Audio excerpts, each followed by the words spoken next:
Hello friends, उन्हाळी वाळवण रेसिपीच्या free class भाग 3 मध्ये तुमचं सगळ्यांचं खूप खूप मनापासून स्वागत आहे। मी आहे ज्योत्स्ना। आज आपण शिकणार आहोत वर्षभर टिकणारे सांडगे बनवण्याची अगदी सोपी पद्धत। यामध्ये परफेक्ट प्रमाण मी सांगितलेलं आहे, त्यामुळे चविष्ट असे सांडगे तयार होतात। पावसाळ्यात जर भाजीला काही नसेल तर आपण झटपट सांडग्याची भाजी करत असतो। त्यासाठी रेसिपीला आता सुरुवात करूया। इथे मी घेतलेली आहे चण्याची डाळ। चणा डाळ आपण अर्धा किलो वापरलेली आहे, 500 ग्रॅम। त्यामध्ये आपल्याला 200 ग्रॅम मुगाची डाळ घालायची आहे।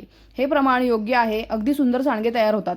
आता या दोन्ही डाळी एकत्र करून आपल्याला 2 ते 3 वेळा स्वच्छ धुवून घ्यायचे आहेत। आता यातलं सगळं पाणी काढून झाकून ठेवलेलं आहे। रात्रभर डाळ आपली छान भिजलेली आहे। तुम्ही बघू शकता, डाळ दाबून मी इथे बघत आहे, मस्तपैकी चण्याची डाळ सुद्धा छान भिजलेली आहे, मऊ झालेली आहे। दोन्ही डाळी भिजल्यानंतर त्यातलं सगळं पाणी काढून घेतलंय, 2 वेळा त्या धुवून घेतलेल्या आहेत। त्यानंतर डाळ थोडी थोडी करून आपल्याला मिक्सरच्या भांड्यामध्ये वाटून घ्यायची आहे। इथे 2 मोठे लसूण सोलून घेतलेले आहे। थोडा थोडा लसूण डाळीमध्ये घालून आपण सगळं वाटण छान तयार करून घेतलेलं आहे। इथे पाणी न घालता जाडसरच आपल्याला ही डाळ वाटून घ्यायची आहे। त्यानंतर यामध्ये आपल्याला 2 चमचे लाल तिखट घालायचं आहे, त्यामध्ये 1 चमचा हळद घालायची आहे।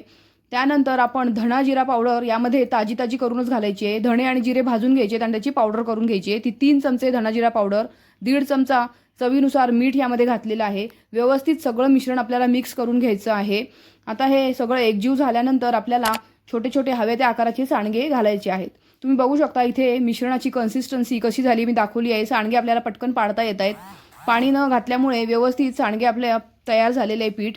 आता आपण इथे ताटामध्ये एक एक एक एक सांडगा असा थोड्या थोड्या अंतरावरती पाडून घ्यायचा आहे। ताटाला अजिबात तेल वगैरे लावायची गरज नाहीये, तेल लावल्यामुळे सांडग्यांना नंतर वास येतो।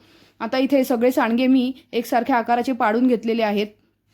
आता याला 2 ते 3 दिवस उन्हामध्ये आपल्याला वाळवून घ्यायचं आहे। तुम्ही बघू शकता मी ते आता उन्हामध्ये सगळी ताटं ठेवलेली आहेत। 2-3 दिवस मी कडकडीत उन्हामध्ये सांडगे वाळवून घेणार आहे।